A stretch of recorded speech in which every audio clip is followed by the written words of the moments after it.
আসসালামু আলাইকুম ভিউয়ার্স, কেমন আছেন সবাই? আশা করি সবাই অনেক অনেক ভালো আছেন। আপনারা অনেকেই সিম কার্ড রোমিং করেন, বিশেষ করে গ্রামীণ সিম কার্ড রোমিং করেন। অনেকের সিম কার্ডটি রোমিং করার পরে বন্ধ হয়ে যায় তার কারণ হচ্ছে আপনি বাংলা ব্যালেন্সের ম্যাথ রাখেন না। এটা আমি আগেও বলছি, এখনও বলি। বাংলা ব্যালেন্সের ম্যাথ রাখবেন সবসময়। ব্যালেন্সের ম্যাথ এক্সপায়ার করলে আপনার সিমটা, রোমিং সার্ভিসটা ক্যান্সেল হয়ে যাবে। তাই ব্যালেন্সের ম্যাথ রাখবেন। যাদের বন্ধ হয়ে গেছে তারা চাইলে আমাদের মাধ্যমে আবার রোমিং চালু করে নিতে পারবেন।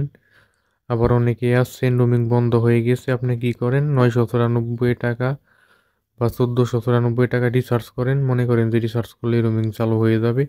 এইরকম অনেকেই করছে। এটা চালু হবে কিনা গ্যারান্টি নেই, অনেকের হয় আবার অনেকেরই হয় না। তাই যারা গ্যারান্টি সহকারে রোমিং সার্ভিস চালু করতে চান তারা আমাদের সাথে যোগাযোগ করতে পারেন। আমাদের হোয়াটসঅ্যাপ ইমো নম্বরে যোগাযোগ করবেন। আমরা রোমিংয়ের কাজ করে থাকি। আমরা শুধু গ্রামীণ সিম না, আমরা রবি, এয়ারটেল, বাংলা লিংক সব সিমই রোমিং করে থাকি। কেউ সিম কার্ড রোমিং করতে চাইলে আমাদের সাথে যোগাযোগ করবেন। আজকের মতো এখানেই বিদায় নিচ্ছি। সবাই ভালো থাকবেন, সুস্থ থাকবেন। আল্লাহ হাফিজ।